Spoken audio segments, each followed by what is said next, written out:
Oli. Y bueno, estamos aquí en otra oportunidad para seguir con electrónica básica. En esta oportunidad vamos a resolver un ejercicio sobre transistores MOSFET. Y vamos con eso.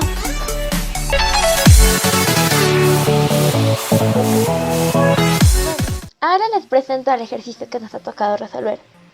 En el siguiente circuito todos los MOSFET son idénticos, de código IRF530N, con threshold voltage de 3.5 voltios y cuyos gráficos y de curvas características. En este caso no nos vinieron los gráficos, por esta razón les vamos a mostrar el datasheet y luego vamos a ver cuáles nos van a ser más útiles en este caso para resolver el ejercicio.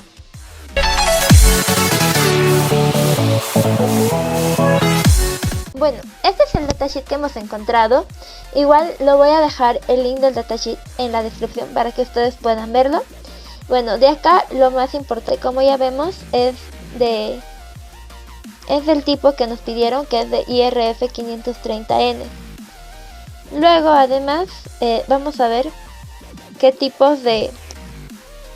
cuáles son los datos que más nos sirven en este caso. Los que nos van a servir, como ya lo vimos con el profesor en clase, son los valores límites en los cuales puede trabajar nuestro transistor MOSFET. Y otra de las cosas más importantes que nos van a servir en este caso para este ejercicio es este gráfico de acá, que es la corriente de drenaje versus el voltaje de drenaje fuente. Entonces vamos a proceder a resolver el ejercicio.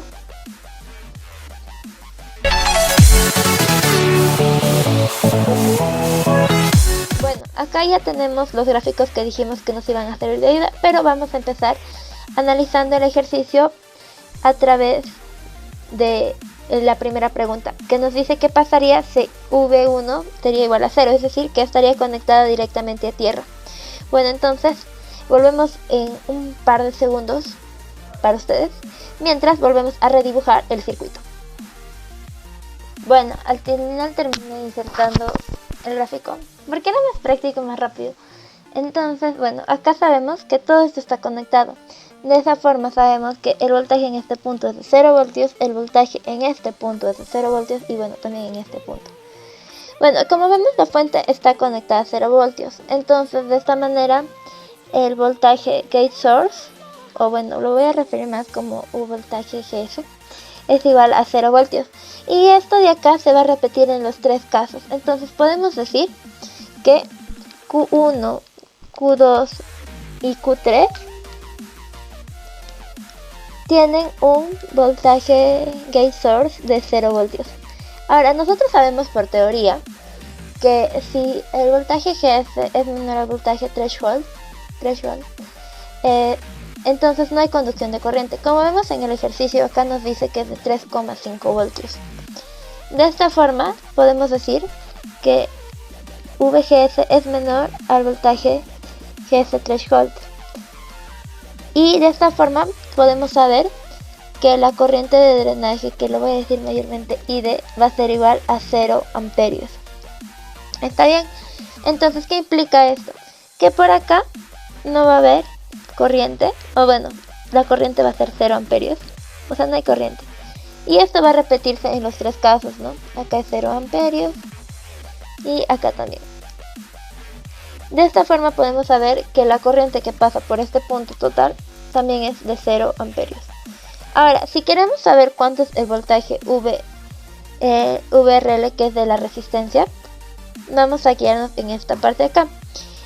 Como sabemos, el voltaje drain source o drenaje fuente tiene una relación según con el datasheet con la corriente de drenaje. Entonces sabemos que si la corriente de drenaje es 0, también este punto va a ser 0. Entonces sabemos que la corriente, valga la redundancia, va a ser 0. O sea, el voltaje de acá va a ser 0 voltios. ¿Qué quiere decir? Que acá en este punto va a ser 0 voltios la corriente, o sea, el voltaje. Disculpen. El voltaje. Entonces, VRL, el voltaje de la resistencia, va a ser igual a 10 voltios. De esta forma tenemos todo lo que nos piden en el ejercicio 1. Tenemos la corriente de drenaje, que sabemos que es igual a 0 amperios. Tenemos el voltaje drain source, que sabemos que es 0 voltios, como ya lo vimos en el datasheet. Y también sabemos que el voltaje de la resistencia es igual a 10 voltios. De esa forma ya tenemos resuelto lo que sería el primer ejercicio.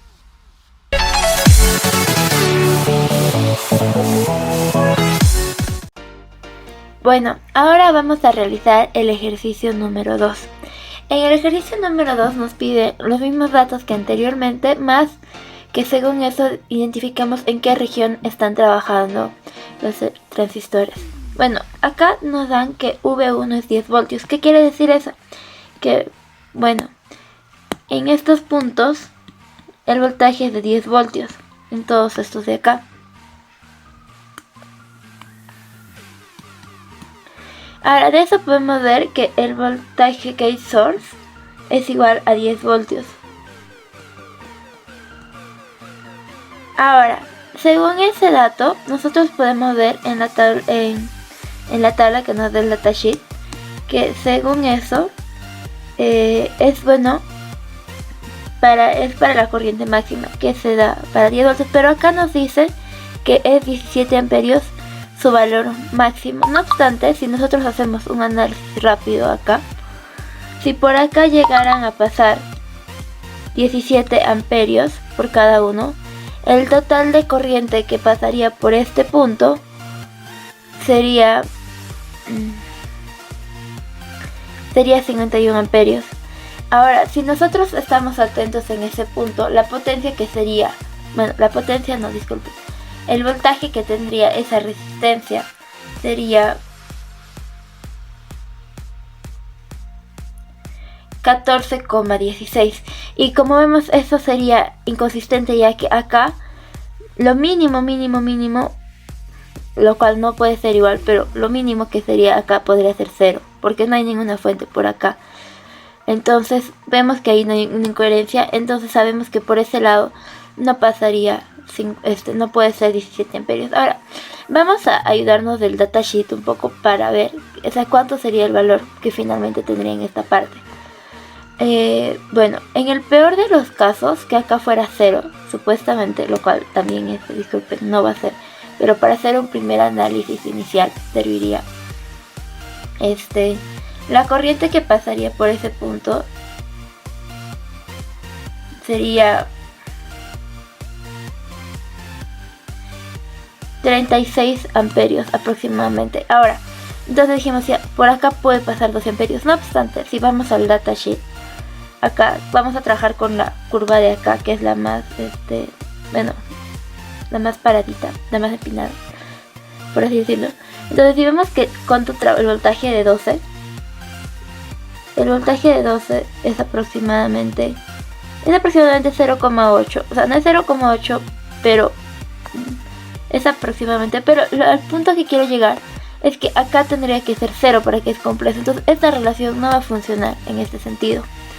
Ahora, entonces vamos a ver el valor que sí tenga coherencia con el datasheet y que tenga coherencia para que el circuito entre en funcionamiento. Ahora, es un análisis que ya he hecho. No obstante, voy a ir directamente con los valores para poder avanzar esto más rápido.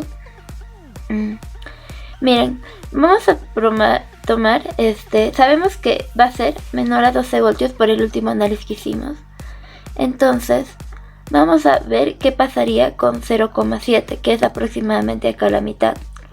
Y vamos a ver si bien es cierto, para 0,7 no tenemos un valor como que muy fijo, o sea, no sabemos el valor exacto de qué se trata debido a que va por aproximadamente 11. Entonces vamos a ver si es que tiene relación con la corriente que nos saldría en este punto. Si acá fuera 0, acá sería más 0,7. Ya sabríamos que la corriente en ese caso sería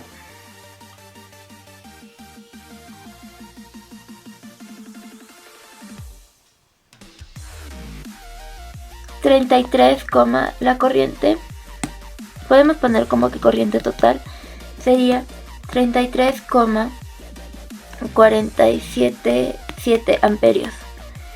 Y a esto con que podemos llegar, que por cada transistor va a pasar 11,16.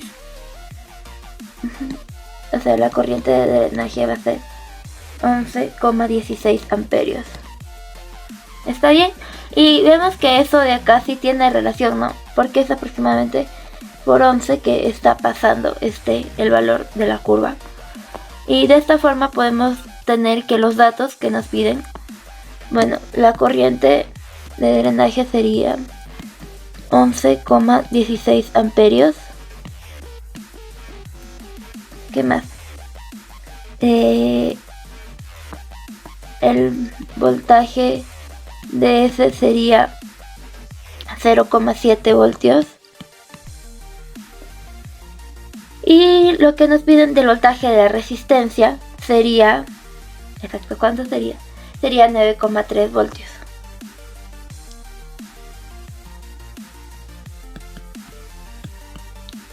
Ahora tenemos que analizar cuál es la región en la que está trabajando nuestro transistor, la región de operación. Entonces nosotros sabemos que cuando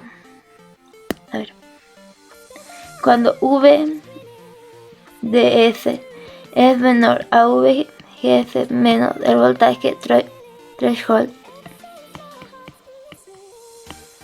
entonces estaría trabajando en región óhmica.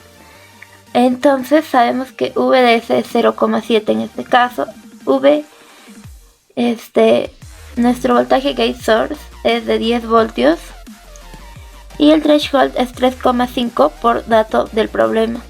Entonces vemos que esta relación sí se cumple, entonces podemos decir que nuestro dispositivo está trabajando en región óhmica.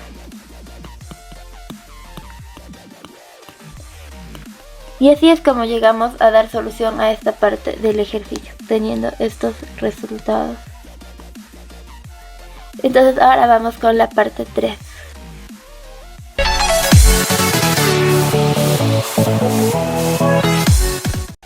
Bueno, para responder a la pregunta 3 voy a poner un caption por acá, por cualquiera de las partes de la pantalla. Pero bueno, nos dice, ¿por qué en lugar de 3 MOSFETs nos dice solamente uno? Ahora, según lo que he estado investigando, los MOSFETs, como ya sabemos, tienen una retroalimentación negativa incorporada. Si un MOSFET obtiene una mayor proporción de corriente, se calienta más, lo que a su vez aumenta su resistencia y reduce la cantidad de corriente que la atraviesa. Por ese motivo es que se suele usar los MOSFETs en este tipo de distribución que sería en paralelo. Asimismo, para evitar que se acumule la potencia y el MOSFET se queme. Bueno, eso fue todo por hoy y espero que les sirva y que les haya gustado la forma que explico, aunque me enredé mucho, creo. Y ya, bueno, veamos qué otros videos se nos vienen para hacer en el curso de EB. Y bueno, ya les dije, si les gustó, den like. Si es que les gustó, nada más, si es que no, no. Y vamos, estén atentos a otros videos que subamos. Y like. Adiós.